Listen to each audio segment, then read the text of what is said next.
સમાચાર આણંદથી મળી રહ્યા છે કે જ્યાં એક યુવકને જીવતો સળગાવવાનો શું પ્રયત્ન થયો તો એ સવાલ એટલા માટે થાય કારણ કે પ્રાથમિક રીતે સમાચાર આવ્યા હતા કે યુવકને જીવતો સળગાવી દેવામાં આવ્યો। જો કે એને લઈ મોટો ઘટસ્ફોટ થયો છે। યુવકે જાતે પેટ્રોલ છાંટી પોતાને આગ લગાવી હોવાનું હવે બહાર આવ્યું છે।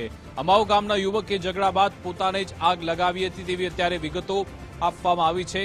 અમાઉના સરપંચ પર ભ્રષ્ટાચારના આરોપ લગાવી યુવકે આગ ચંપી કરી હતી એટલે કે આત્મવિલોપન કર્યું। પોતાને આગ લગાવનાર યુવકે સરપંચ પર આરોપ લગાવ્યા હતા અને હવે વિગત મળી રહી છે કે આખા પ્રકરણમાં જાતે જેણે આગ લગાવી હતી મહિલા સરપંચ અને તેના પતિ સહિત 5 શખ્સો સામે ફરિયાદ છે। પોલીસ તપાસમાં ફરિયાદમાં થયેલા આરોપ પાયા વિહોણા નીકળ્યા છે। ગંભીર રીતે દાઝી ગયેલો યુવક હાલ એસએસસી હોસ્પિટલમાં સારવાર હેઠળ છે। તેની સારવાર ચાલી રહી છે। આણંદમાં પહેલા સમાચાર હતા કે યુવકને જીવતો એટલા માટે સળગાવી દેવામાં આવ્યો કારણ કે તેણે ભ્રષ્ટાચારના આક્ષેપ કર્યા હતા। જો કે હવે પોલીસ કહી રહી છે કે યુવકે જાતે જ પેટ્રોલ છાંટીને પોતાને આગ લગાવી હતી। અંબાવ ગામમાં જ્યાં યુવકે ઝઘડા બાદ પોતાને આગ લગાવી હતી તેણે અહીંયાના સરપંચ તેના પતિ સહિત 5 શખ્સો પર આરોપ લગાવ્યો છે। એને લઈ ફરિયાદ પણ દાખલ થઈ છે। સરપંચ પર ભ્રષ્ટાચારના ગંભીર આક્ષેપ લગાવવામાં આવ્યા હતા અને પહેલા દાવો થયો હતો કે આ જે યુવક છે જેણે ફરિયાદ કરી ભ્રષ્ટાચારના આરોપ લગાવ્યા એટલા માટે જ તેને આગ લગાવવામાં આવી છે, તેને સળગાવી દેવામાં આવ્યો। જો કે હવે વિગત એવી મળી રહી છે કે અહીંયા યુવકે જાતે જ આત્મવિલોપન કર્યું। આ અંગે જાણકારી આપશે વધુ વિગત મેળવીશું। આપણી સાથે અહીંયાના ડીવાયએસપી જોડાઈ ગયા છે ફોન લાઈન પર, એમની સાથે વાત કરીએ।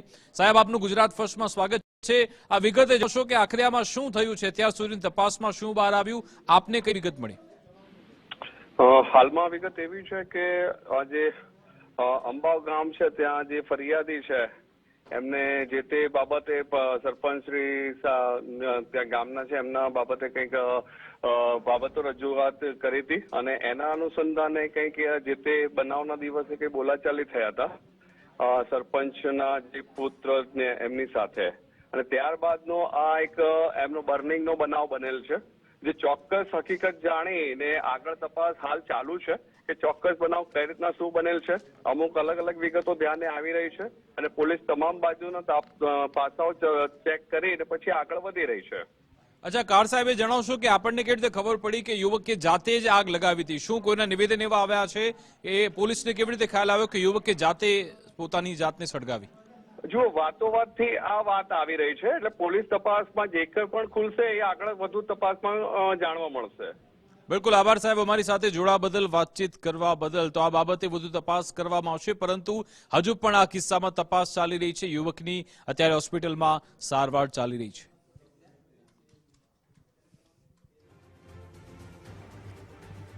ત્યાં આગળ ઝઘડો થયેલો પેલી બાજુ, બરાબર, અને પછી પેલો ભાઈ હે ને ત્યાં આગળ સ્કૂલથી આગળ પેટ્રોલ છોટીને આવ્યો। અમે બધું જોયું, ત્યાં આગળ પેટ્રોલ છોટ્યું છે, એમના ઘરના બધા લોકો આવ્યા છે, પેટ્રોલ છોટ્યું ને આગળ દિહારી મારે દેખતા છોટી અને મને હે ને કંપારી આવી ગઈ। એને જે બરે ને તારે એ ભાઈ કોને દિવાસરી ચાપી? એ જાતે એ ભાઈ જ। શું નામ છે? ભરતભાઈ। પણ એમને તો એ તો ફરિયાદ તો એવી લખાઈ છે કે સરપંચે ને સરપંચના ઘરવાળાએ કર્યું। કોઈ જાતનું કશું નથી એવું કહું, એની જાતે છોટી છે અને બધું પેટ્રોલ જાતે છોટ્યું છે, રૂબરૂ છે, બધું છે કહું। આણંદ જિલ્લાના અંબાવ ગામમાં એક વ્યક્તિને સરપંચ અને તેના મળતિયાઓ દ્વારા જીવતો સળગાવી દેવાની ફરિયાદ આંકલાવ પોલીસ મથકે નોંધવામાં આવી છે। હાલ જે વ્યક્તિ છે ભરતભાઈ પડિયાર, તેઓ વડોદરાની એસએસજી હોસ્પિટલમાં સારવાર હેઠળ છે અને તેમની આપેલી ફરિયાદના આધારે જે સરપંચ અને તેના મળતિયાઓ દ્વારા તેમને જીવતા સળગાવી દેવાનો પ્રયત્ન કરવામાં આવ્યો હતો અને તે પહેલા તેને મૂઠમાર મારવામાં આવ્યો હતો। પરંતુ જે પ્રમાણે વાત કરવામાં આવે કે એક વિડીયો હાલ અંબાવમાંથી ખુલીને સામે આવ્યો છે અને પોલીસ આ સમગ્ર વિષયને લઈને ઊંડાણપૂર્વકની તપાસ હાથ ધરી રહી છે।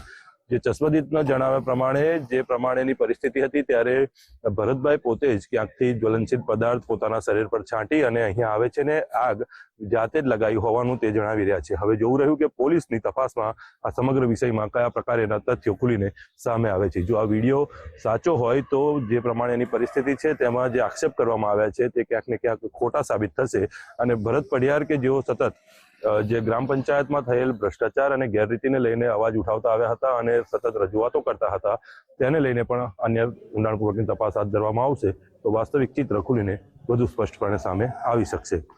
યશદીપ ગઢવી, ગુજરાત ફર્સ્ટ, આંકલાવ।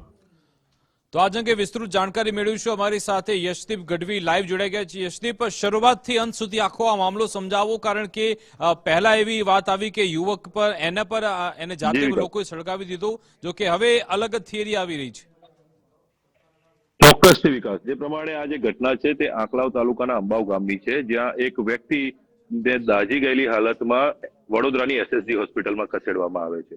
સમગ્ર મામલે પોલીસ ચોપડે એક એવી ફરિયાદ નોંધવામાં આવે છે કે જે અંબાવ ગામના સરપંચ અને તેની સાથે 5 જેટલા શખ્સો છે, તેમના દ્વારા આ વ્યક્તિને તેમની RTI કરીને ભ્રષ્ટાચાર ઉજાગર કરવાના જે છે રીસ રાખીને આ સમગ્ર ઘટનાને આકાર આપવામાં આવ્યો છે. મહત્વનું છે કે પોલીસે ઘટનાની ગંભીરતા સમજતા જ ગુનો દાખલ કરી અને આગળની તપાસ હાથ ધરી હતી. ત્યારબાદ આજે સવારે એક વિડીયો ખુલીને સામે આવે છે, જેમાં એક શખ્સ ગાડી સમક્ષ રૂબરૂ ચાલતો આવતો જણાય છે અને ત્યારબાદ એ માટી સળગાવીને પોતે જ પોતાના શરીરને અગ્નિના હવાલે કરી દેતો હોય તે પ્રકારેનું આ વિડીયોમાં સ્પષ્ટ દેખાય છે.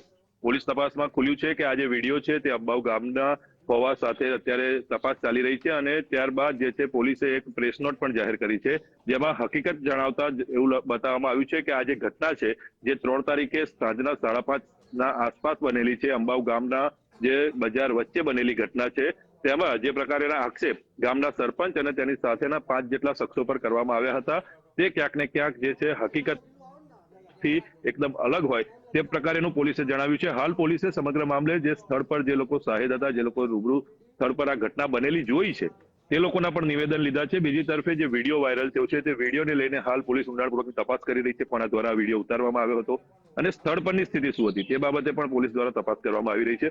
મહત્વનું છે કે સૌપ્રથમ કોઈ ફિલ્મી સીન લાગે તે પ્રકારેની એક ફરિયાદ પોલીસ ચોપડે નોંધાઈ હતી અને ત્યારબાદ પોલીસે જે પ્રમાણેની હકીકત અત્યારે ખોલીને બહાર લાવ્યા છે મીડિયા સમક્ષ, કે જે પ્રમાણે આ જે સમગ્ર ઘટના છે તેમાં એક વિડીયો અને ત્યારબાદ જે કેટલાક સ્થાનિકોના નિવેદનો પોલીસે લીધા છે, જેમાં ફરિયાદમાં કરેલી જે સમગ્ર બાબતનો ઉલ્લેખ છે તે ક્યાંક ને ક્યાંક ફરિયાદથી એકદમ હકીકત જે છે તે અલગ હોય તે પ્રકારેનું અત્યારે જોવા મળી રહ્યું છે. સમગ્ર બાબતે હાલ જે સરપંચ અને જે લોકો પર ફરિયાદ થયેલી છે તે લોકો અત્યારે તેમનો સંપર્ક થઈ નથી રહ્યો, એટલે તેમના તરફનું જે સ્ટેટમેન્ટ છે તે અત્યારે મીડિયા સમક્ષ આવ્યું નથી. પરંતુ જે પ્રમાણે જે ફરિયાદી છે તેના પરિવારજનોએ સ્પષ્ટ આક્ષેપ કર્યો છે કે તેમની સાથે મતલબ કે તેમના જે પરિવારના સભ્ય છે તેમની સાથે સરપંચ અને તેમના મળતિયાઓ દ્વારા આ ઘટનાને આકાર આપવામાં આવ્યો છે અને તેમને જીવતા સળગાવી દેવામાં આવ્યા છે. બીજી તરફે ગામના કેટલાક લોકો જેમણે આ ઘટનાને રૂબરૂ જોયું છે તે પ્રત્યક્ષદર્શીઓએ જણાવ્યું છે કે આ પ્રકારેની કોઈ ઘટના બની નથી. જે ભરતભાઈ પઢિયાર છે તે પોતે જ પોતાના શરીર પર ક્યાંકથી જ્વલનશીલ પદાર્થ નાખીને આવ્યા હતા અને ત્યારબાદ માચીસ સળગાવીને પોતે જ આગને હવાલે થઈ ગયા હતા. આ પ્રકારેની ઘટના છે, એટલે કે કહી શકાય કે ખૂબ જ ચર્ચાસ્પદ ઘટના જે બની હતી તેમાં હાલ એક નવો વળાંક આવ્યો છે, જેમાં પોલીસના ચોપડે નોંધાયેલી ફરિયાદથી હકીકત એક વિડીયોએ અલગ પ્રકારેની લોકો સામે મૂકી છે. મહત્વનું છે કે આ જે સમગ્ર ઘટના જ્યાંથી શરૂ થઈ હતી, જેમાં ભ્રષ્ટાચારના સરપંચની સામે આક્ષેપ હતા, તે વિષયને લઈને હજુ સુધી કોઈ સ્પષ્ટતા આવી નથી.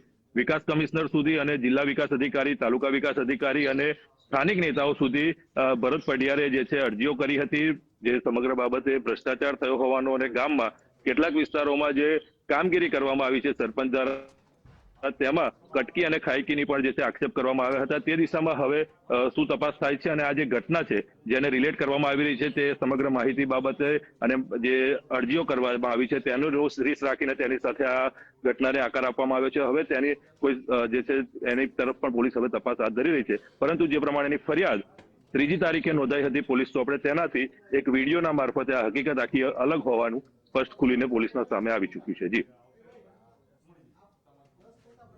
બિલકુલ, આભાર તમામ જાણકારી આપવા બદલ, અમારી સાથે જોડાવા બદલ.